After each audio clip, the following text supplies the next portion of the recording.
رسول اللہ صلی اللہ علیہ وسلم نے فرمایا اذا التقى المسلمان بسيفيهما فالقاتل والمقتول في النار، کہ جب دو مسلمان آپس میں ایک دوسرے کے آمنے سامنے آ جائے تلواروں کے ساتھ، ایک دوسرے کے آمنے سامنے آئے، ان کے ہاتھوں میں تلوار ہو،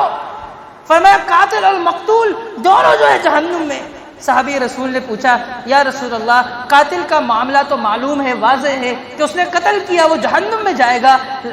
فما بال المقتول، لیکن جو قتل ہوا ہے اس کا کیا قصور ہے؟ ایک تو وہ قتل بھی ہوا پھر وہ جہنم میں بھی جائے گا، اس کی وجہ بتائیے، اس کی وضاحت کیجئے۔ رسول اللہ صلی اللہ علیہ وسلم اس کی وضاحت کی، آپ نے فرمایا اس لیے کہ انہ کان حریصا علی قتل صاحبی، کہ وہ بھی اپنے بھائی کو قتل کرنے پر حریص تھا، اس کو موقع نہیں ملا، اس کا وار نہیں چلا، وہ مغلوب ہو گیا، اگر وہ غالب آتا وہ اس کو قتل کرتا قاتل کو۔